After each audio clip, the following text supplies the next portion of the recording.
উহা, সে যে আমার দাসী, সে যে এরকম কাজ করেছে, আমি কি তাকে বাদ দিব না, তাকে মুক্ত করে দিব না? রাসূল সাল্লাল্লাহু আলাইহি ওয়াসাল্লাম তখন বললেন, ইতিহা বিহা, ইতি বিহা, তুমি ওকে নিয়ে আমার কাছে আসো।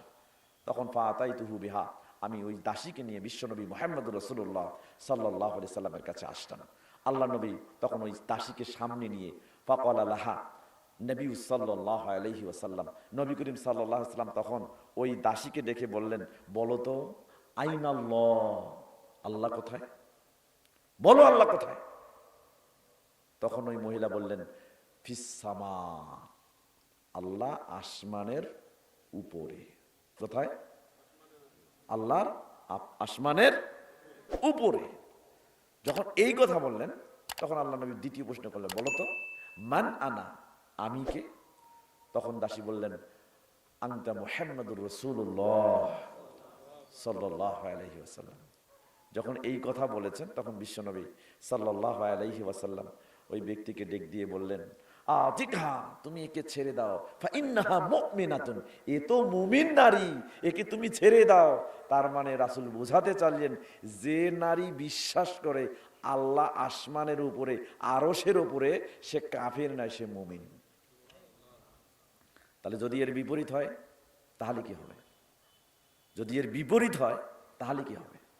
বোঝেন তো, রাসূল যেভাবে বললেন সেভাবে বিশ্বাস করার নাম সুন্নাহ। যেভাবে বলেছেন সেভাবেই বিশ্বাস করার নাম সুন্নাহ। সম্মানিত উপস্থিতি, একটু ভালো করে বোঝেন। ইমাম আবু হানিফা রাহিমাহুল্লাহ তিনি সুন্নাহর অনুসরণ করতেন। কিসের অনুসরণ করতেন? এখন আপনি বলছেন, আমি তো ইমাম আবু হানিফাকে মানি, আমি তো ইমাম আবু হানিফা যেভাবে চলেছে সেভাবে চলি। তো ইমাম আবু হানিফা যদি সেইভাবে মানেন, সেইভাবে চলেন, তো তিনি যদি সুন্নাহর অনুসরণ করেন, তাহলে আপনি কিসের অনুসরণ করবেন? দেখেন, মিজানুল কুবরা মূল কিতাব, প্রথম খণ্ড 9 নম্বর পৃষ্ঠা, ইমাম আবু হানিফা রাহিমাহুল্লাহ তিনি বলছেন, শোনো পৃথিবীর মানুষ, শোনো, আলাইকুম বিইত্তিবাইস সুন্নাহ, তোমাদের জন্য আবশ্যক হলো সুন্নাহর ইত্তেবা করা। কিসের ইত্তেবা? সুন্নাহর ইত্তেবা করা। তার আগে তিনি বলেছেন যে তোমরা নিজের মন গড়া কোনো আমল ইসলামে চাপিয়ে দিও না। নিজের মন গড়া কোনো আমল চাপিয়ে দিও না। ইয়াকুম ওয়াল কওলা ফি দীনিল্লাহি বিররাইব, নিজে একটা কথা বলবে আর বলবে যে এটা ইসলামে আছে, নিজে একটা মত দিবে আর বলবে যেটা কোরআনের ব্যাখ্যা, নিজে একটা মত দিবে আর বলবে যেটা হাদিসের ব্যাখ্যা, নিজে একটা মত দিবে আর বলবে যেটা সুন্নাহর অংশ। এইটা করো না, এর থেকে বিরত থাকো। তবে জেনে রেখো, আবশ্যক করে নাও, আলাইকুম বিইত্তিবাইস সুন্নাহ, সুন্নাহ যেখানে আছে এই সুন্নাহর ইত্তেবা করো। এটা কে বলেছেন? আবু হানিফা রাহিমাহুল্লাহ। এবার আবু হানিফা রাহিমাহুল্লাহ বলেন তিনি কি বলছেন, আল্লাহ কোথায়? দেখেন ভালো করে বোঝেন। আমি কেন আবু হানিফা রাহিমাহুল্লাহর মত দিচ্ছি? আপনি অনেক সময় বলেন আমি আবু হানিফাকে মানি, অথচ বিশ্বাস করেন আল্লাহ সর্বত্র বিরাজমান। আপনি আবু হানিফা রাহিমাহুল্লাহকে মানেন, বিশ্বাস করেন আল্লাহ সব জায়গায় বিরাজমান, তাহলে বোঝা গেল আপনার আকীদা আবু হানিফা রাহিমাহুল্লাহর আকীদা নয়। কথা কি বুঝতে পারছেন? দেখেন তিনি বলেছেন, ইমাম আবু হানিফা রাহিমাহুল্লাহ একটা কিতাব লিখেছেন। কিতাবটার নাম কি জানেন? ইমাম আবু হানিফা রাহিমাহুল্লাহর কিতাবের নাম কি? ফিকহুল আকবার। এটা জানেন না আপনারা? হ্যাঁ, ওইটাই এখন ওনার কিতাব ফিকহুল আকবার। আমরা ওইটাই থেকে দলিল দেই ইমাম আবু হানিফার কথা। ফিকহুল আকবার 1 নম্বর খণ্ড 135 নম্বর পৃষ্ঠা। ওখানে ইমাম আবু হানিফা রাহিমাহুল্লাহ স্পষ্ট করেছেন আল্লাহ কোথায়। তিনি বলছেন, মান কলা, যে ব্যক্তি এ কথা বলে, লা আরিফু রব্বি, আমি জানি না আমার রব, ওয়া ফিস সামাই আও ফিল আরজ, যে তিনি আসমানে নাকি জমিনে, ফাহুয়া কাফিরুন, সে কাফের। তার মানে যে বলে আমি জানি না আল্লাহ কোথায়, তিনি আসমানে আছে নাকি জমিনে আছে, সে ব্যক্তি কি? কাফের। এবং তিনি এইভাবে এটা বললেন, ওয়াকাজা মান কালা, অনুরূপ ভাবে ওই ব্যক্তিও কাফের। কোন ব্যক্তি? যে ব্যক্তি এ কথা বলে ইন্নাহু আলাল আরশ, আল্লাহ আরশে আছে, ওয়ালা আদরির আরশা, কিন্তু আমি জানি না আল্লাহর আরশ, আফিস সামাই আও ফিল আরদ, যে আরশটা আসমানে নাকি জমিনে, এইটা আমি জানি না, ফাহুয়া কাফের, সেও কি কাফের। তাহলে বলতে হবে কি? তিনি বলতেছেন যে বরং এটা বিশ্বাস করতে হবে ইন্নাল্লাহা ইউদআ মিন আ'লা, আমরা যে আল্লাহকে ডাকি, কেমনে ডাকি? ওপরে জেনেই ডাকি, হাত তুলে ডাকি। হাতটা কোন দিকে টানেন, উপরের দিকে না নিচের দিকে?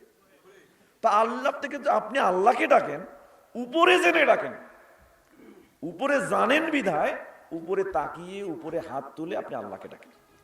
ওয়ালা মিন আসফালা, নিচে তো হাত দেন না, নিচে তো হাত বাড়ান না, নিচে তো তাকান না।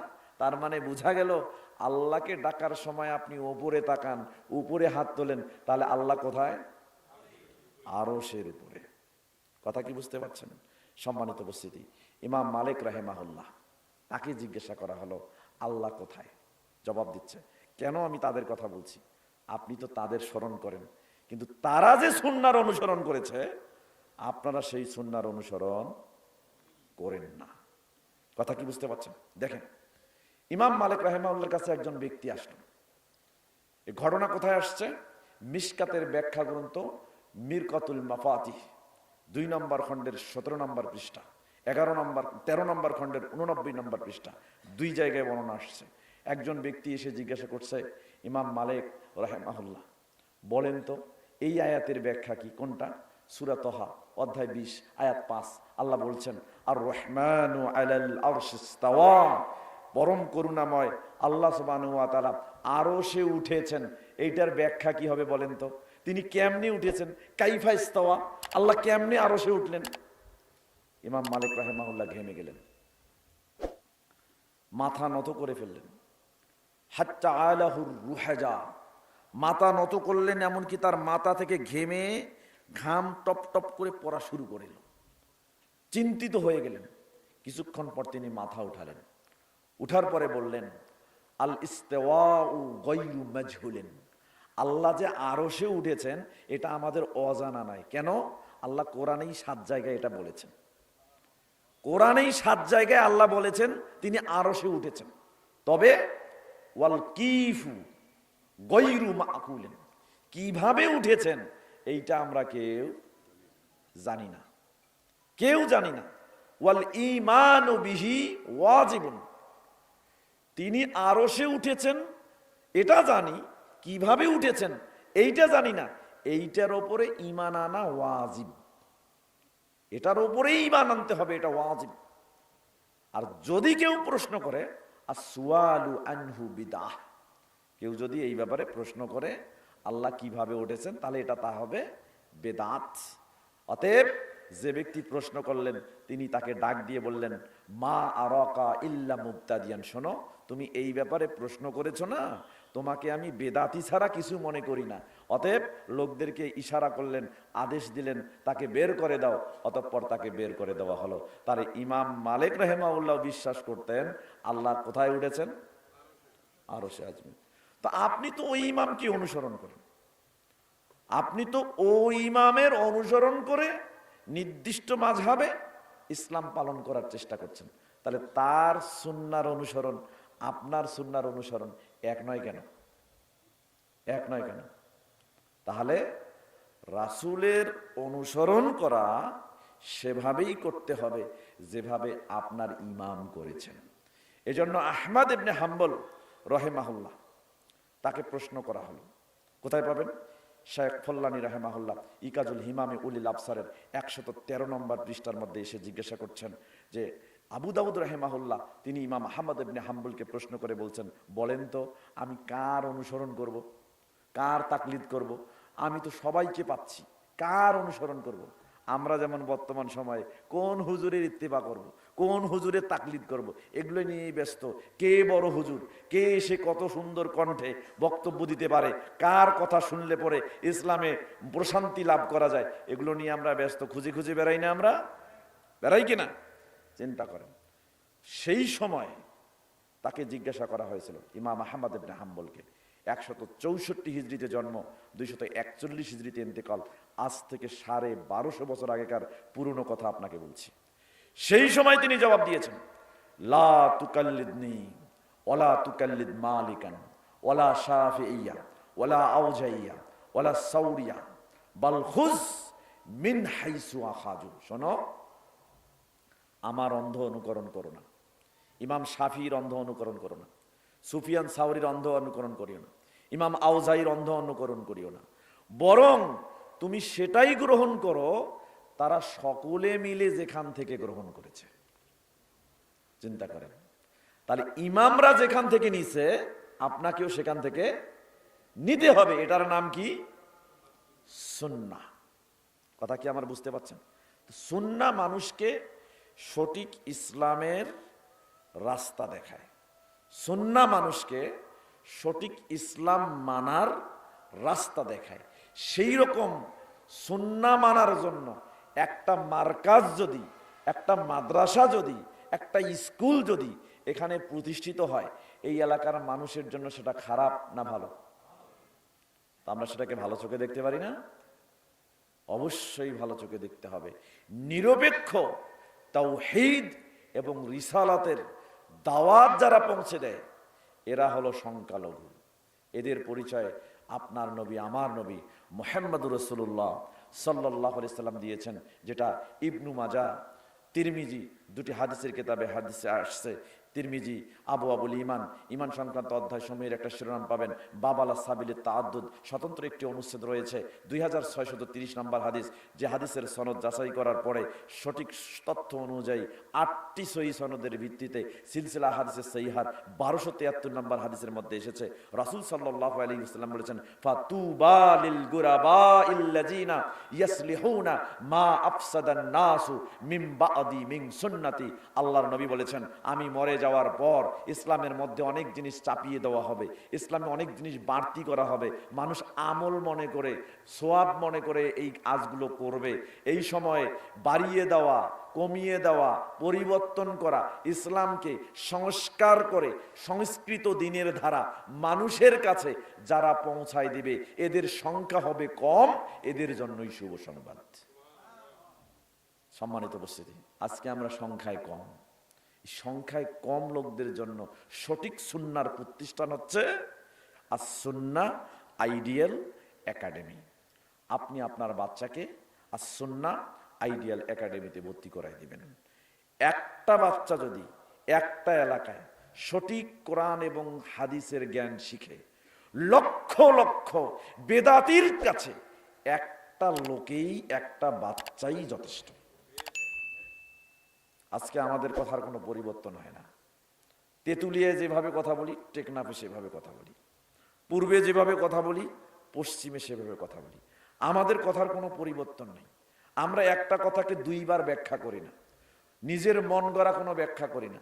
যে ব্যাখ্যাগুলো সালাফরা করে আসছেন, ইসলামের বিষয়গুলো হচ্ছে তাওকিফিয়া, অপরিবর্তনীয়। এটাকে পরিবর্তন করার ক্ষমতা পৃথিবীর কারো কিয়ামত পর্যন্ত হবে না। সুতরাং নিরপেক্ষ তাওহীদ এবং রিসালাতের বাণী মানুষের কাছে পৌঁছায় দেওয়ার একমাত্র পদ্ধতির নামেই হচ্ছে সুন্নাহ। অতএব আস-সুন্নাহ আইডিয়াল একাডেমি এর শুভ উদ্বোধন উপলক্ষে আজকের এই ওয়াজ মাহফিলের সফলতা কামনা করছি, এবং সেই সাথে আস-সুন্নাহ আইডিয়াল একাডেমির সফলতা কামনা করছি। এলাকার মানুষ সংখ্যালঘু হলেও আমরা আমাদের সন্তানকে অবশ্যই সুশিক্ষিত বানাতে চাইলে যে শিক্ষায় প্রশংসা আছে, যে শিক্ষায় দুনিয়া এবং পরকালে মুক্তি আছে, সেই শিক্ষা অর্জন করার জন্য আমি আমার বাচ্চাকে কোথায় ভর্তি করাবো? As Sunnah ideal academy. দেখেন চেহারা সুন্দর, চেহারা সুন্দর, আপনাকে দেখে যে কেউ প্রলুব্ধ হতে পারে। আপনার মেয়েটা দেখতে সুন্দর, যে কেউ প্রলুব্ধ হতে পারে, কিন্তু সুন্দর চেহারার মধ্যে যদি সুন্নার জ্ঞান না থাকে, কোরআনের জ্ঞান না থাকে, হাদিসের বাণী না থাকে, তাহলে এই শরীরের কোনো দাম আছে? কোনো দাম আছে? নেই। 1450 বছর আগে আপনার নবী মুহাম্মদ রাসূলুল্লাহ সাল্লাল্লাহু আলাইহি সাল্লাম বলেছেন, সুনানাত দারিমি নামে একটা হাদিসের কিতাব আছে, কিতাবু ফাজাইলুল কোরআন, কোরআনের ফজিলত সমূহ সংক্রান্ত একটা অধ্যায় রয়েছে। বাবু ফজলিন মান করা আল কোরআনা, যে ব্যক্তি কোরআন পাঠ করে তার ফজিলত সংক্রান্ত একটা অনুচ্ছেদ রয়েছে। হাদিস নাম্বার 3345, 3361, দুটি হাদিস। প্রথম হাদিসটি আব্দুল্লাহ ইবনে আব্বাস রাদিয়াল্লাহু তাআলা আনহু থেকে বর্ণিত। তিনি বলেন, রাসূল সাল্লাল্লাহু আলাইহি ওয়াসাল্লাম বলেছেন, ইন্নার রাজুলাল্লাযী লাইসা ফি জাওফিহি মিনাল কুরআনি শাই। ওই যে সুন্দর ব্যক্তি, ওই যে সুন্দর মেয়ে, ওই যে সুন্দর যুবক, ওই যে সুন্দর যুবতী, এই যে এত সুন্দর মানুষ, এর চেহারার ভিতরে যদি কোরআনের কোনো অংশ না থাকে, সুন্নাহর কোনো অংশ না থাকে, এই শরীরটা কেমন? ওই যে বাড়ি, ওই যে ঘর, যে বাড়ি ঘরে মানুষ থাকে না, যে বাড়ি ঘরে তেলাপোকা থাকে, সূচো থাকে, ইঁদুর থাকে, চামচিকা থাকে, এই বাড়ি ঘর যেমন, সুন্নাহবিহীন কোরআনবিহীন শরীরটাও তেমন। আল্লাহর কাছে এর কোনো মূল্য নেই। এই জন্য রাসূল সাল্লাল্লাহু আলাইহি ওয়াসাল্লাম পরের হাদিসে বলেছেন, আব্দুল্লাহ ইবনে মাসউদ রাদিয়াল্লাহু তাআলা আনহু থেকে বর্ণিত, তিনি বলেন, রাসূল সাল্লাল্লাহু আলাইহি ওয়াসাল্লাম বলেছেন, ইন্না হাযাল কুরআনা মা'দাবাতুল্লাহ। নিশ্চয়ই এই কোরআন আল্লাহর সরাইখানা। সরাইখানা বুঝেন? সরাইখানা বুঝি না। রাজা বাদশারা আগে একটা হোটেল খুলে দিত। অনেক দূর দূরান্ত থেকে পথিকেরা যখন রাস্তা চলতে গিয়ে তৃষ্ণার্ত হতো, বিনা পয়সায় ওই হোটেলে গিয়ে পানি পান করত। অনেক পথিক যখন খিদায় ক্ষুধার্ত হয়ে যেত, তখন ওই হোটেলে গিয়ে খাবার খেত বিনা পয়সায়। এই যে হোটেল রাজা বাদশা কর্তৃক খুলে দেওয়া জনগণের জন্য, পথিকের জন্য, এর নাম হলো সরাইখানা। রাসূল সাল্লাল্লাহু আলাইহি সাল্লাম বলছেন, কোরআন হলো মুমিনের জন্য সরাইখানা। ফামান দাখালা ফিহি ফাহুয়া আমিনুন। নবী সাল্লাল্লাহু আলাইহি ওয়াসাল্লাম বলছেন, যে ব্যক্তি আল্লাহর এই সরাইখানায় প্রবেশ করবে, সে দুনিয়া এবং পরকালে সম্পূর্ণ নিরাপদ। আর এই নিরাপদ রাস্তার পথ দেখায় as-সুন্নাহ। কথা কি বুঝতে পারছেন? অতএব আসুন, as-সুন্নাহ আইডিয়াল একাডেমি আমরা প্রাণে ধারণ করি। as-সুন্নাহ আইডিয়াল একাডেমিতে বাচ্চা দিয়ে আমরা সাহায্য করি। as-সুন্নাহ আইডিয়াল একাডেমিতে এটাকে ইসলাম শিক্ষার, কোরআন শিক্ষার, রাসূলের সুন্নাহ শিক্ষার একটা মার্কাজ হিসেবে প্রতিষ্ঠিত করি। অবশ্যই এর সাথে সম্পৃক্ত থাকলে দুনিয়াতেও নিরাপদ, পরকালেও নিরাপদ। আল্লাহ আমাদের সেই তৌফিক দান করুন। সকলে বলি আমিন। সম্মানিত উপস্থিতি, চিন্তা করেন, তাহলে এখানে আমরা আমাদের বাচ্চাকে ভর্তি করাবো, অবকাঠামো উন্নয়ন করব। যদি করতে পারি, কাল কিয়ামতের দিন মরে যাওয়ার পরেও এর যত সংশ্লিষ্ট সওয়াব হবে, আল্লাহ কবরে আমাদের আমলনামায় পৌঁছায় দিবেন। মিশকাতুল মাসাবির 203 নম্বর হাদিস, রাসূল সাল্লাল্লাহু আলাইহি সাল্লাম বলেছেন, ইজা মাতাল ইনসানু ইনকাতা আনহু আমালুহু। মানুষ যখন মরে যায়, তখন তার আমলও বন্ধ হয়ে যায়, আমলের ধারা বন্ধ হয়ে যায়, কোনো আমল করে আর পারবে না, সওয়াবও আর পাবে না। তবে ইল্লা মিন সালাসাতি আশিয়াইন, 3 শ্রেণীর লোক যদি মৃত্যুবরণ করে, কবরে মরে যাওয়ার পরেও তার আমলনামায় আল্লাহ নেকি যুক্ত করেন। সেই 3 শ্রেণীকে, এক মিন সাদাকাতিন জারিয়া, যে ব্যক্তি সদকায়ে জারিয়া করে। জারিয়া মানে প্রবাহমান, চলমান, চলতেই থাকে, যেটা বন্ধ হয় না, এটাকে বলা হয় কি? জারিয়া। সদকায়ে জারিয়া মানে যে দান করেছেন কিন্তু তার চলমান কার্যক্রম কিয়ামত পর্যন্ত চলতে পারে, এটার নাম কি? জারিয়া। সদকায়ে, যেমন একটা মসজিদ বানায় দিচ্ছেন, মসজিদে হাজার হাজার মানুষ সালাত আদায় করে, যতদিন সালাত আদায় করবে, যতদিন মসজিদে সেজদা হবে, যত মানুষ সেজদার বিনিময়ে সওয়াব পাবে, এই সওয়াবের একটা অংশ আল্লাহ আপনার কবরে আমলনামায় পৌঁছায় দিবেন। আও ইলমিন ইউনতাফাউ বিহি, জ্ঞান, এমন জ্ঞান যেটা উপকার করে। যেমন আমি আজকে কথা বলছি, আপনারা যদি এর থেকে একটা আমল করেন, যে সওয়াব পাবেন তার সমান সওয়াব আল্লাহ আমার আমল নামায় দিয়ে দিবেন। 3, ওয়ালাদুন সলিহুন ইয়াদউ লাহু, সুসন্তান, সন্তানকে সুসন্তান বানান, কোরআন হাদিসের শিক্ষা দান করেন, সুন্নাহর শিক্ষা দান করেন। সন্তান যদি সুসন্তান হয়, বাপের জন্য যা দোয়া করবে, মায়ের জন্য যা দোয়া করবে, একটা শব্দ আল্লাহ ফেরত দিবেন না, সবটাই তার আমল নামায় যুক্ত করাবেন। তা আমরা চাই না এরকম দানে সম্পৃক্ত থাকতে? চাই না? চাই। তাহলে অবশ্যই আস-সুন্নাহ আইডিয়াল একাডেমিতে আমাদের অর্থ থেকে আমরা ব্যয় করব।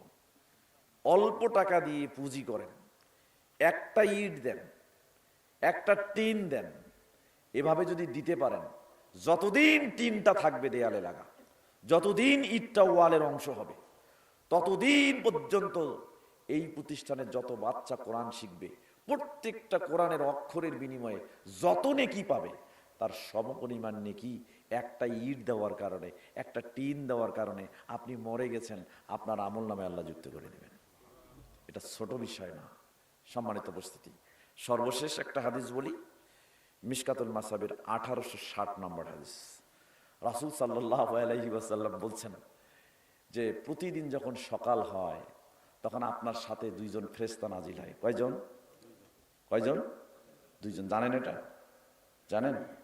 তো একজন দোয়া করে আর একজন অভিশাপ দেয়। একজন দোয়া করে আর একজন অভিশাপ দেয়। দোয়া করে, অভিশাপ দেয়। কেমন? একজন বলতে থাকে, ইয়াকুলু আহাদুহুমা আল্লাহুম্মা আতি মুনফিকান খলাফান, আল্লাহ এই ব্যক্তি আজ সকালবেলা ঘুম থেকে উঠে তার টাকা থেকে তোমার রাস্তায় ব্যয় করেছে, আল্লাহ এই ব্যক্তিকে সম্পদ সহ সমৃদ্ধি দান করো। এটা দোয়া না অভিশাপ? আরেকজন বলতে থাকে, ওয়ায়াকুলু আহাদুহুমা আল্লাহুম্মা আতি মুমসিকান তালাফান, আল্লাহ এই ব্যক্তি সকালবেলা ঘুম থেকে উঠে তোমার রাস্তায় 1 টাকাও দান করে নাই, আল্লাহ এই ব্যক্তিকে তার সম্পদ সহ অপদস্থ করো। এটা দোয়া না অভিশাপ? অভিশাপ। এখন বলেন তো আপনি কোনটা চান? দোয়া চান না অভিশাপ চান? দেখি হাত তোলেন, হাত তোলেন কারা কারা দোয়া চান, হাত তোলেন। এইবার সরাসরি এই হাতটা যে পকেটে টাকা আছে ওখানে ঢুকাই দেন, ঢুকাই দিয়ে বাড়ি যাওয়ার মতো যে টাকাটা লাগে ওইটা পকেটে রাখবেন, বাকিটা আজকে আইডিয়াল সুন্নাহ আইডিয়াল একাডেমিতে দান করবেন। আল্লাহ সুবহানাহু ওয়া তাআলা আমাদের সকলের দানগুলোকে কবুল করে নিন, বলুন আমিন। ওয়াজ শুনতে যদি ফজর না হয় তাহলে কি হবে? তাহলে তো আপনি ওয়াজই শোনেননি।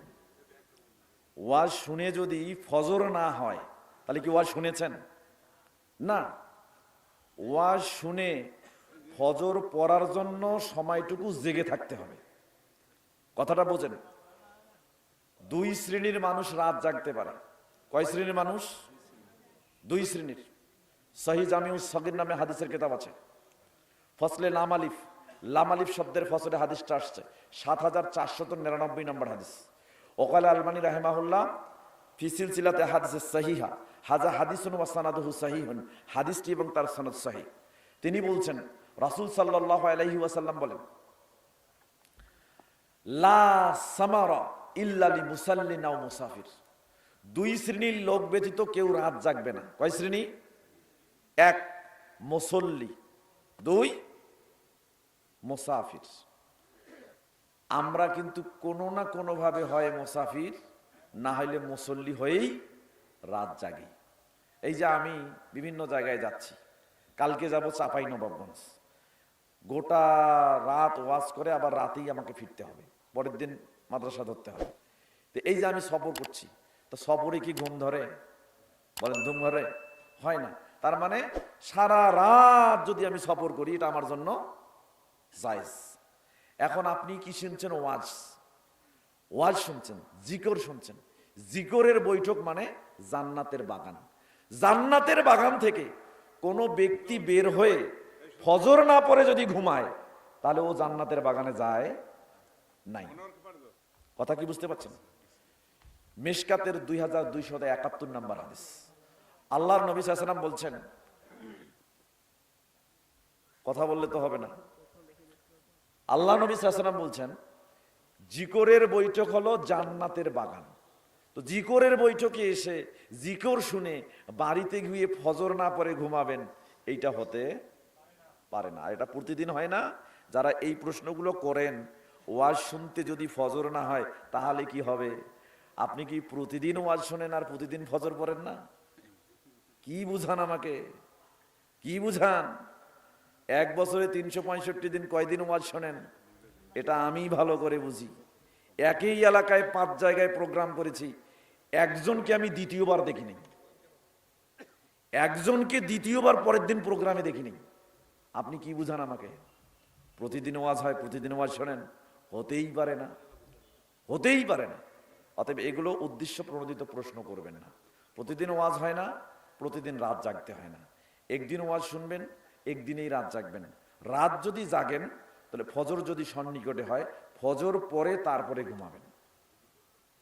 আল্লাহ সেই তৌফিক দান করুন, সকলে বলি আমিন। নবী, আমার নবী মুহাম্মদুর রাসূলুল্লাহ সাল্লাল্লাহু আলাইহি ওয়াসাল্লাম বলেছেন, বুখারী, মুসলিম এবং মিশকাতুল মাসাবি কিতাবুল ঈমান, ঈমান সংক্রান্ত একটা অধ্যায় পাবেন। বাবুল ইতিসামি বিল কিতাবি ওয়াস সুন্নাহ, কোরআন সুন্নাহর উপর অবিচল থাকা সংক্রান্ত একটা অনুচ্ছেদ পাবেন। আল ফাসলুল আউয়াল, প্রথম পরিচ্ছেদের 159 নম্বর হাদিস। আবু হুরায়রা রাদিয়াল্লাহু তাআলা আনহু থেকে বর্ণিত, তিনি বলেন রাসূল সাল্লাল্লাহু আলাইহি ওয়াসাল্লাম বলেছেন, বাদা আল ইসলামু গরীবা সায়াউদু কামা বাদা। ইসলাম দুনিয়াতে সূচনা করেছে অল্প কিছু লোক নিয়ে, ইসলাম দুনিয়া থেকে বিদায় হবে ওই অল্প কিছু লোক নিয়ে। রাসূল সাল্লাল্লাহু আলাইহি ওয়াসাল্লাম বলছেন, ফাতুবা লিল গুরাবা, ওই সংখ্যালঘু লোকদের জন্যই শুভ সংবাদ। এখন বলেন, যদি সংখ্যালঘু লোকের জন্যই শুভ সংবাদ হয়, তাহলে আমরা কি শুভ সংবাদের প্রাপ্তদের দলে থাকতে চাই, না যাদের শুভ সংবাদ দেয়া হয় নাই তাদের দলে থাকতে চাই?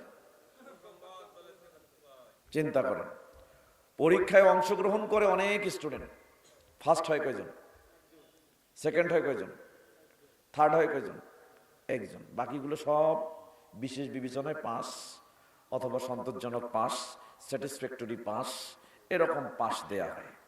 কিন্তু দেখেন, খুব অল্প কিছু মানুষ সাকসেসফুল হয়, অল্প কিছু মানুষ তারা সৌভাগ্যের অধিকারী হয়। 1450 বছর আগে আপনার নবী বলেছেন, ফাতুবা লিল গুরাবা, ওই সংখ্যালঘু লোকদের জন্যই শুভ সংবাদ। এখন এত বছর পরে এসে আপনি কার দলে থাকতে চাইবেন? সংখ্যালঘুর দলে না সংখ্যাগরিষ্ঠের দলে? সংখ্যালঘুর দলে। সম্মানিত উপস্থিতি, একটু ভালো করে বোঝার চেষ্টা করেন। আজকে আমরা হয়তো ভাবছি আমরা সংখ্যালঘুর দলে, আমরা খুব লজ্জিত, আমরা লাঞ্ছিত, অপমানিত, অবহেলিত। আসলে বিষয়টি এটা নয়। ইসলামের বিদায় হতে পারে আপনার মতো কিছু সংখ্যক মানুষের কাঁধে আল্লাহ ইসলাম রেখেই দুনিয়া থেকে ইসলামকে বিদায় নিতে পারেন। সৌভাগ্যের অধিকার হয়তো আল্লাহ আমাদের নসিব করতে পারেন। এজন্য আবার আমরা আল্লাহর প্রশংসা করি, সকলে বলি আলহামদুলিল্লাহ। প্রথমে তো আপনাদের একটা জিনিস বুঝাই, রিজেক কি এটা একটু বুঝাই।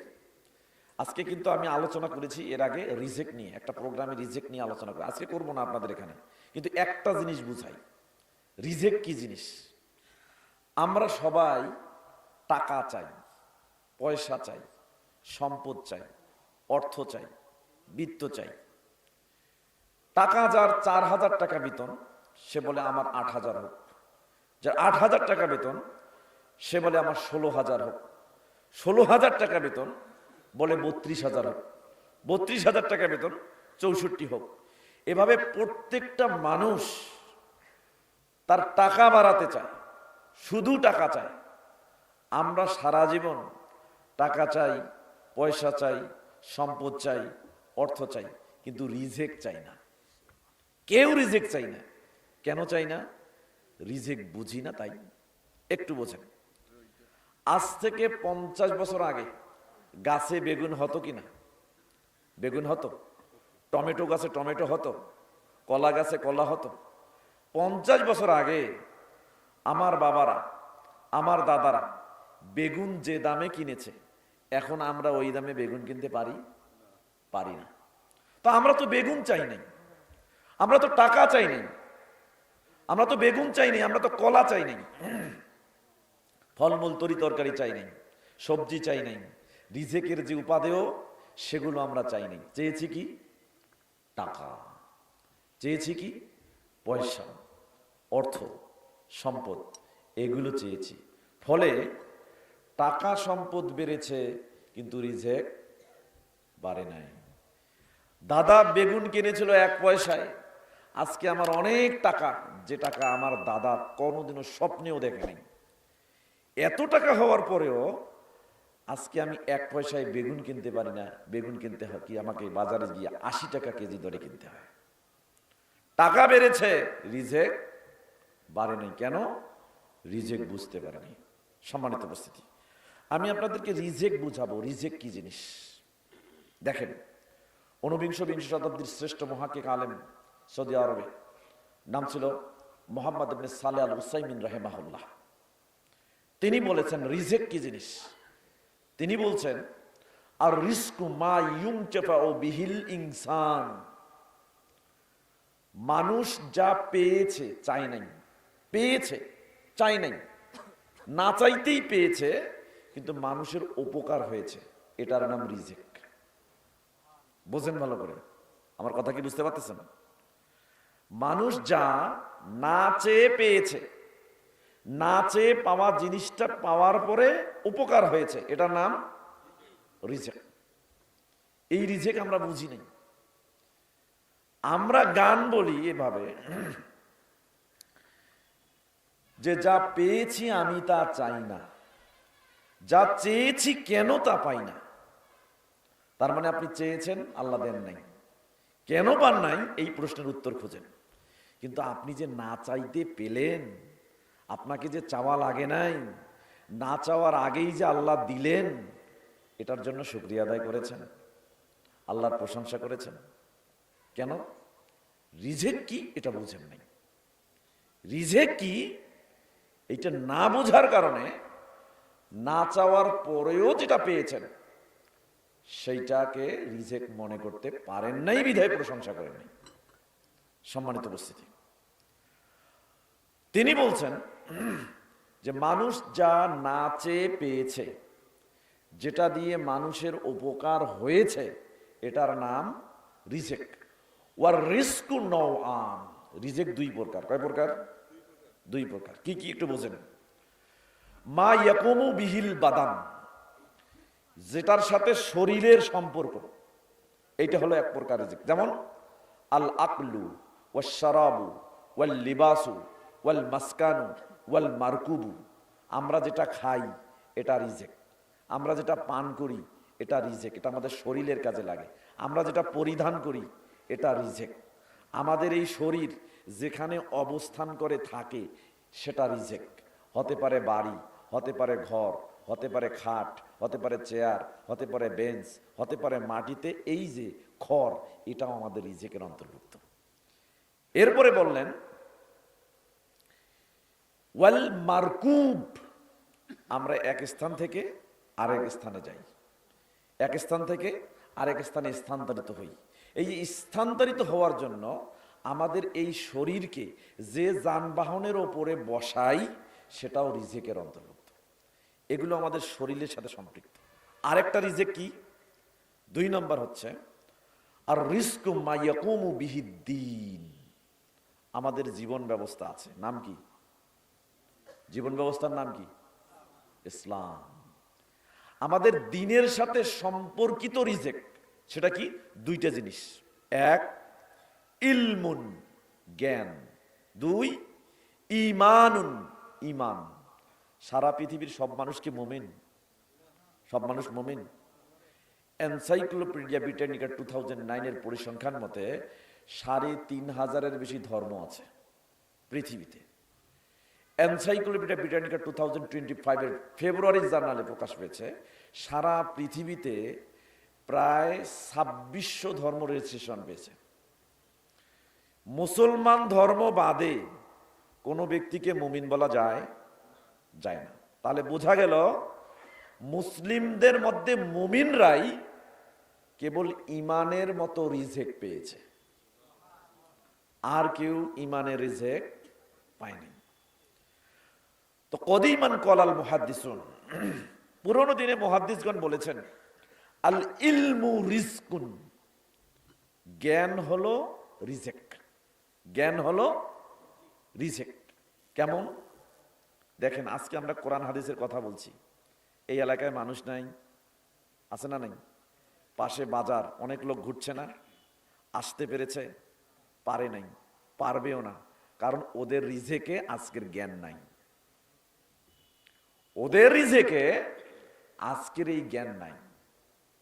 বলতে বলতে তারা বলছেন আসসামাউ রিজকুন, এই যে আমি বলছি আপনারা শুনছেন, আমি বলছি আপনারা শুনছেন, অথবা এই মাইকের আওয়াজে যতদূর পর্যন্ত যায় কিছু মানুষ শুনছে, এই যে শ্রবণ করা, এটাও রিজেকের অন্তর্ভুক্ত। অনেক মানুষ এই এলাকায় আছে, তাদের কাছে আমার আওয়াজ, মাইকের আওয়াজ কিন্তু পৌঁছায় না। তার মানে তাদের রিজেকে আজকের জ্ঞানের আওয়াজের শ্রুতি নাই। কথা কি বুঝতে পারছেন? শেষে বললেন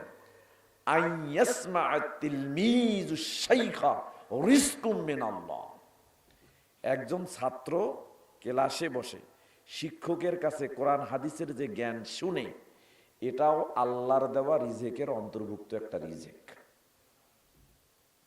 এটার জন্য তাকদির লাগে ভাই, রিজেকের জন্য তাকদির লাগে। আপনার রব যেটা আপনার জন্য বরাদ্দ করেছেন, যেটা নির্ধারণ করেছেন, এর বাইরে শত চেষ্টা করে হলেও আপনি তা অর্জন করতে পারবেন না, কখনোই পারবেন না। যে জায়গায় আপনি বসেছেন, এই জায়গায় বসার সৌভাগ্য সবার হয় না। আল্লাহ আমাদের কবুল করেছেন, বলি আমিন। সম্মানিত, তাহলে রিজেক বুঝছেন তো? বুঝছেন তো? সম্মানিত, রিজেক কে দেয়? সন্দেহ আছে? কোনো সন্দেহ নাই। কিন্তু আমরা রিজেক কার কাছে চাই? কার কাছে? মানুষের কাছে। আমরা মনে করি আজকের মাহফিলে লোক ভরে যাবে, আজকের মাহফিলে লোক ভরে যাবে, যে লোকেরা যা আসবে, আমাদের জ্ঞান শুনবে, জ্ঞান পাবে, এই রিজেকের আদান প্রদান হবে, এটাও আমরা কামনা করি কার কাছে? মানুষের কাছে। আমরা তাওফিক চাই আল্লাহর কাছে। আল্লাহ আজকে এই জ্ঞানের রিজেক যার তাকদিরে, যার নসিবে লিখেছেন, বরাদ্দ করেছেন, সে ব্যতীত এখানে কারো আসার ক্ষমতা নেই। এরা জ্ঞান পাপী, জ্ঞানের সমালোচনা করে, জ্ঞান থেকে প্যারালাইজড, যার কারণে শয়তান ওদেরকে প্যারালাইসিস রোগীর মতো এক জায়গায় আটকে রেখেছে। ওরা এখানে আসতে পারবে না। আল্লাহ সুবহানাহু ওয়া তাআলা আমাদেরকে কবুল করুন, সকলে বলে আমিন। সম্মানিত উপস্থিতি, তো যেটা বলছিলাম, আমি আপনাদেরকে একটা জিনিস বুঝাবো, সেটা হলো as-সুন্নাহ। কি বুঝাবো? সুন্নাহ। আপনারা জানেন আজকের এই একাডেমির নাম হচ্ছে as-সুন্নাহ আইডিয়াল একাডেমি। নাম শুনছেন না? তো সুন্নাহ নামটা, এটার গুরুত্ব আছে না নাই? আছে। সুন্নাহ যখন বলবেন, তখন একজন ব্যক্তিকেই কল্পনা করতে হবে। তার নাম কি বলেন তো? মুহাম্মদুর রাসূলুল্লাহ সাল্লাল্লাহু আলাইহি ওয়াসাল্লাম। দেখেন সুন্নাহ কাকে বলে আমি বলছি। আল হাদিসুল হুজ্জাহ নামে একটা কিতাব আছে। এই কিতাবের 1 নম্বর খণ্ডের 14 নম্বর পৃষ্ঠায় সেখানে সুন্নাহ শব্দের সংজ্ঞা দেয়া হয়েছে। as-সুন্নাতু মা সাদারা আনিন নবী সাল্লাল্লাহু আলাইহি ওয়াসাল্লাম মিন কওলিন আও ফি'লিন আও তাকরীরিন। নবী করিম সাল্লাল্লাহু আলাইহি ওয়াসাল্লাম তার জীবদ্দশায় যা বলেছেন, নবী সাল্লাল্লাহু আলাইহি ওয়াসাল্লাম তার জীবদ্দশায় যা করেছেন, এবং সাহাবারা যে আমল করেছে, নবী সাল্লাল্লাহু আলাইহি ওয়াসাল্লাম তার সমর্থন করেছেন, এটার নাম হলো সুন্নাহ। তো রাসূল কি করেছেন, কি বলেছেন এবং কি সমর্থন করেছেন, এটাকে অনুসরণ করতে হবে। যদি করতে পারেন তাহলে কিসের ভেতর আছেন? সুন্নার ভেতরে আছেন। আর যদি করতে না পারেন তাহলে সুন্নাহ থেকে বাইরে আছেন। তা আমরা কে আছি এমন যে সুন্নাহর অনুসরণ করতে চাই না? আছি এরকম কেউ? নাই। সবাই আমরা সুন্নাহর অনুসরণ করতে চাই। তো যাই হোক, এই সুন্নাহর বিষয়টিও আমাদের রিস্কের মধ্যে থাকতে হবে। আল্লাহ যদি বরাদ্দ করেন তাহলে অবশ্যই সেটা আমরা আমাদের রিস্কের মধ্যে পাবো, অন্যথায় এটাকে আমরা বঞ্চিত হয়ে যাব। সম্মানিত উপস্থিতি, তো যেটা বলছিলাম, পৃথিবীতে সুন্নাহর জ্ঞান এমন একটা জিনিস, যে সুন্নাহর জ্ঞান যে ব্যক্তির কাছে থাকবে, পৃথিবী এবং পরকালে সেই ব্যক্তি সব থেকে সম্মানিত হবে, এতে কোনো সন্দেহ নেই। আল্লাহ সুবহানাহু ওয়া তাআলা বলেছেন সূরা মুজাদালা অধ্যায় 58 আয়াত 11, ইয়ারফাউল্লাহুল্লাযীনা আমানু মিনকুম ওয়াল্লাযীনা উতুল কিতাব ওয়াল্লাযীনা উতুল ইলমা দারাজাতিন। আল্লাহ সুবহানাহু ওয়া তাআলা বলছেন যে আল্লাহ পদমর্যাদা বাড়িয়ে দেন দুই শ্রেণীর মানুষের। কয় শ্রেণীর? দুই শ্রেণীর মানুষ।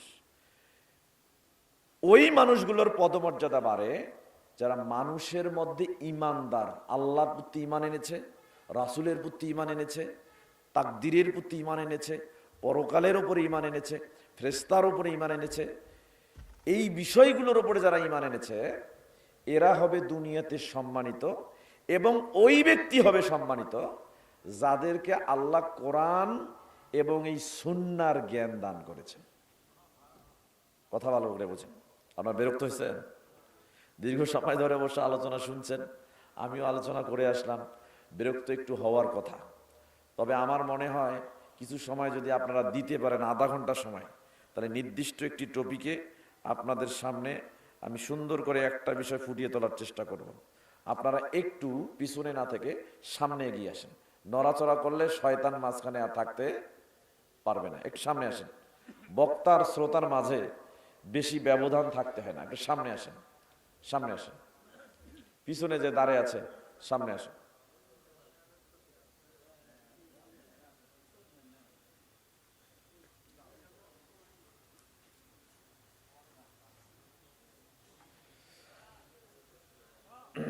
আচ্ছা, বোঝেন, আমরা একটু কথা বলি, শোনেন। জ্ঞান, ইলম, এর উৎপত্তি নিয়ে আগে একটা কথা বলি। প্রথম কথা হচ্ছে, জ্ঞানের উৎপত্তি কোথা থেকে, ইলমের উৎপত্তি কোথা থেকে, এটা কি আমরা জানি? জানি? দেখেন, আমাদের নবী মুহাম্মদুর রাসূলুল্লাহ সাল্লাল্লাহু আলাইহি ওয়াসাল্লামের জন্মের 1000 বছর পূর্বে এই পৃথিবীতে একজন মানুষ ছিল, তার নাম ছিল এরিস্টটল। এরিস্টটল, তার ওস্তাদ ছিল প্লাটো, তার ওস্তাদ ছিল সক্রেটিস, তার আগে ছিল অ্যানাক্সিমেন্ডার, অ্যানাক্সোগোরাস, পারমানাইডিস, থেলিস, এরকম অনেক দার্শনিক, বৈজ্ঞানিক, বুদ্ধিজীবী, ইন্টেলেকচুয়াল মানুষ এই পৃথিবীতে ছিল। তাদেরকে প্রশ্ন করা হয়েছিল, what is the origin of knowledge, জ্ঞানের উৎপত্তি কোথা থেকে? তখন তারা বলেছিল, জ্ঞান এসেছে বুদ্ধি থেকে, যার বুদ্ধি বেশি তার জ্ঞানও বেশি। তার মানে পৃথিবীতে যে যত বড় বুদ্ধিমান সে তত বড় জ্ঞানী। এরপর কিছু মানুষ আসলো, তাদের মধ্যে ছিল লাইবনিজ, স্পিনোজা, বার্টলি, হিউম। তাদেরকে জিজ্ঞাসা করা হলো, what is the origin of knowledge, জ্ঞানের উৎপত্তি কোথা থেকে? তখন তারা বললেন, জ্ঞান আসছে অভিজ্ঞতা থেকে। কোথা থেকে আসছে? অভিজ্ঞতা থেকে। যার অভিজ্ঞতা বেশি তার জ্ঞানও বেশি। এই জন্য আমাদের মধ্যে অনেক মানুষ অনেক সময় বলে থাকে যে আমি 32 সাল দেখেছি, 50 সালের মঙ্গা দেখেছি, 71 সালের যুদ্ধ দেখেছি, 90 সালের কি বলে ওটা স্বৈরাচার পতন দেখেছি। এভাবে বলতে বলতে বলে আমার অনেক অভিজ্ঞতা, বুঝাতে চায় আমার অভিজ্ঞতা বেশি, তোমাদের চাইতে আমার জ্ঞানও বেশি। তাহলে দুইটা জিনিস জানলাম, একদল বলল জ্ঞান বুদ্ধি থেকে আসছে, আর একদল বলল জ্ঞান অভিজ্ঞতা থেকে আসছে। এরপর কিছু মানুষ আসলো, তাদের মধ্যে উল্লেখযোগ্য একজন ব্যক্তি ছিল, তার নাম ছিল ইমানুয়েল কান্ট, বাড়ি ছিল জার্মানে। এনাকে জিজ্ঞাসা করা হলো, what is the origin of knowledge, জ্ঞানের উৎপত্তি কোথা থেকে? তখন তিনি বললেন, জ্ঞান অভিজ্ঞতা থেকেও আসেনি, বুদ্ধি থেকেও আসেনি, জ্ঞান আসছে বুদ্ধি অভিজ্ঞতা দুটার সমন্বয়ে। এবার আমাদেরকে জিজ্ঞাসা করা হলো, পৃথিবীতে সব থেকে দামি জিনিস, সব থেকে অবহেলিত, সস্তা, এটা কি আপনারা জানেন? দামি জিনিস সব থেকে অবহেলিত এবং সস্তা, টাকা দিয়ে কিনতে চায় না, এমনি হলে নেয়। আমরা কোরআন হাদিসের কথা বলি, কোনো কন্ট্রাক্ট নাই, টাকা পয়সার লেনদেন নাই, চুক্তি নাই, গাড়ি বাড়ি হানতান ইটিসিটি, কোনো ফি টি ডিমান্ড চার্জ টার্জ নাই, বাস সস্তায় আমাদেরকে নিয়ে যাওয়া হবে, সস্তায় আমাদেরকে ছেড়ে দেওয়া হবে, মূল্যায়ন করা হবে না। কিন্তু যদি সুরের ঢং ঢাল বাজিয়ে গান বাজনার মতো ওয়াজ নসিহা করার নামে, জিকের আজকারের নামে নানান রকম আউল বাউল ফেদলা পেরে জনগণকে বুধ বানানো যায়, জনগণও খুশি, বক্তারও পকেট ভারী, একেবারে এলাকায় সুন্দর একটা আয়োজন হয়। চিন্তা করেন, একটা জিনিস বোঝেন, দামি জিনিসের কদর কম। অক্সিজেন আপনার সামনে আছে, ফাঁকা জায়গায় হাঁটবেন, নাক দিয়ে শ্বাস নিচ্ছেন, প্রশ্বাস ছাড়ছেন, শ্বাস নিঃশ্বাসে অক্সিজেন ব্যবহার হচ্ছে, কার্বন ডাই অক্সাইড বের হয়ে যাচ্ছে। চিন্তা করেন তো, এই মুহূর্তে কোনো ব্যক্তির যদি শ্বাসকষ্ট হয়, কোনো ব্যক্তি যদি অক্সিজেনের স্বল্পতা দেখা দেয়, করোনার সময় মানুষ বুঝলো অক্সিজেনের কত দাম। করোনার মতো মহামারী আমাদেরকে বুঝিয়ে দেয় যে জিনিসগুলো দামি সেগুলো আমরা কত সস্তায় এড়িয়ে যাই। সম্মানিত উপস্থিতি, তো হুজুরদেরকে জিজ্ঞাসা করা হলো জ্ঞানের উৎপত্তি কোথা থেকে, what is the origin of knowledge, জ্ঞানের উৎপত্তি কোথা থেকে।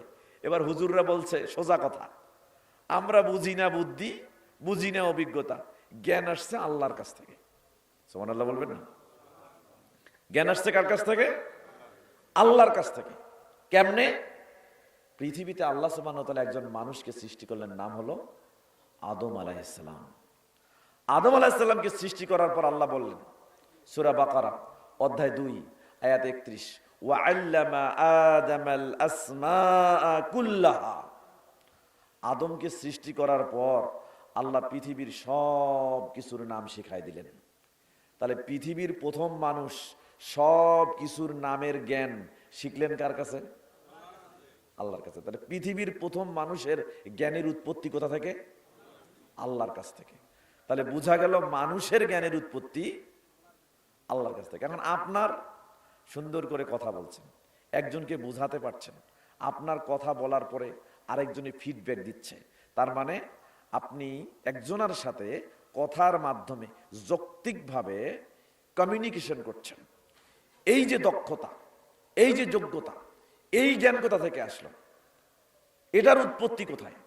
আল্লাহ বলছেন সূরা রহমান অধ্যায় 55 1 2 3 4 চারটা আয়াত, আর রহমানু আল্লামাল কুরআন খলাকাল ইনসানা আল্লামাহুল বায়ান। আল্লাহ বলছেন পরম করুণাময় অতি দয়ালু আল্লাহ, তিনি মানুষকে কোরআন শিখিয়েছেন। খলাকাল ইনসানা আল্লামাহুল বায়ান, তিনি মানুষকে সৃষ্টি করেছেন এবং মানুষকে বয়ান তথা কথা শিখিয়েছেন। তাহলে বোঝা গেল আজকে সুন্দর করে কথা বলার পিছনে যে জ্ঞান, এটার উৎপত্তি কোথা থেকে আসলো? আল্লাহর কাছ থেকে। চিন্তা করেন, এই জন্য আমাদের জ্ঞান বুঝতে হবে। জ্ঞান বুঝি না, জ্ঞানের উৎপত্তি বুঝি না, আর আমরা জ্ঞানের সম্পৃক্ততা করাই অন্যদিকে। একটু ভালো করে বুঝেন, আল্লাহ সুবহানাহু ওয়া তাআলা বলছেন, প্রথম নবী মুহাম্মদুর রাসূলুল্লাহ সাল্লাল্লাহু আলাইহি সাল্লামের কাছে যখন ওহী নাজিল করলেন, ওহী নাজিল করার সময় তিনি প্রথম কথা বললেন কি? ইকরা, মানে কি? পড়ো। যদি এখানেই থামতেন তাহলে নবী বুঝে নিতেন হোয়াট এভার ইউ রিড, তোমার যা ইচ্ছা তুমি তাই পড়ো। যদি বলতেন ইকরা, নবী ইকরা পড়ো, আর কিছু বলতেন না, তাহলে কি হতো? এতটুকুই বুঝতেন, যা ইচ্ছা তাই পড়ো। কিন্তু বলেন নাই, এটা মালুমুল মুরাদ, আপনি যে কোনো বুঝতে পারেন, যে কোনো একটা শব্দের মাধ্যমে শ্রোতার মনে অনেক রকম বুঝ অপেক্ষা করে। কিন্তু আল্লাহ মালুমুল বায়ান দিলেন, বর্ণনা করে বললেন ইকরা বিসমি রব্বিকাল্লাযী খলাক, পড়ো তোমার রবের নামে যিনি সৃষ্টি করেছেন। যিনি সৃষ্টি করলেন তিনি স্রষ্টা। তাহলে তার নামে পড়া মানে রবকে জানতে হবে, জানার জন্য পড়তে হবে। কথা কি বুঝতে পারছেন? তা আমরা কি আমাদের রবকে জানি? রবকে চিনি? বলেন তো, রবকে জানি? রবকে চিনি? চেনেন না। বলেন তো আপনার রবকে কে? আপনার রব কোথায় থাকে? কনফিউজড। আপনার রব কোথায় থাকে? আরশে আজিমে থাকে। এটা কি আপনারা বিশ্বাস করেন? বিশ্বাস করেন?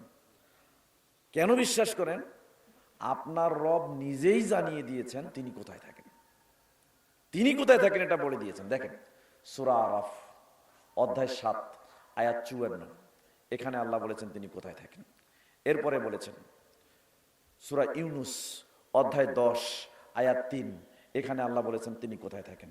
এরপর সূরা রাদ অধ্যায় 13 আয়াত 2, এখানে আল্লাহ বলেছেন তিনি কোথায় থাকেন। সূরা তহা অধ্যায় 20 আয়াত 5, এখানে আল্লাহ বলেছেন তিনি কোথায় থাকেন। এরপরে দেখেন 32 নম্বর সূরা সাজদার 4 নম্বর আয়াত, এখানে আল্লাহ বলেছেন তিনি কোথায় থাকেন। 57 নম্বর সূরা হাদিদ আয়াত নম্বর 4, এখানে আল্লাহ বলেছেন তিনি কোথায় থাকেন। 25 নম্বর সূরা ফুরকান অধ্যায় 25 আয়াত 59, এখানে আল্লাহ তিনি বলেছেন তিনি কোথায় থাকেন। তো আল্লাহ স্পষ্ট করে দিয়েছেন তার অবস্থান, তিনি কোথায় থাকেন। বলেন তো আল্লাহ কোথায় থাকেন? আল্লাহ বলছেন সূরা আরাফ অধ্যায় 7 আয়াত 54, আল্লাহ বলছেন ইন্না রাব্বাকুমুল্লাহুল্লাযী খালাকাস সামাওয়াতি ওয়াল আরজা ফি সিত্তাতি আইয়ামিন সুম্মা ইসতাওয়া আলাল আরশ। তিনিই তোমার আল্লাহ যিনি আসমান এবং জমিনকে সৃষ্টি করেছেন কয়দিনে? কয়দিনে? আচ্ছা বলেন তো আল্লাহর কি 6 দিনে সৃষ্টি করা সাজে? চিন্তা করেন। আল্লাহ যদি বলে কোন ফায়াকুন, সেটা হবে। কিন্তু আল্লাহ 6 দিনে সৃষ্টি করলেন কেন? বলেন 6 দিনে কেন সৃষ্টি করলেন? এটা জানেন? জানেন না। সিলসিলা হাদিসের সহিহার 1557 নম্বর হাদিস, রাসূল সাল্লাল্লাহু আলাইহি ওয়াসাল্লাম বলছেন আত-তা'নি মিনাল্লাহ ওয়াল আজলাতু মিনাশ শাইতান। ধীর স্থিরতা এসেছে আল্লাহর পক্ষ থেকে, আর তাড়াহুড়া আসছে শয়তানের পক্ষ থেকে। আদমকে আল্লাহ বললেন উসকুন আনতা ওয়া জাওজুকাল জান্নাহ, আদম তুমি এবং তোমার স্ত্রী জান্নাতে বসবাস করো।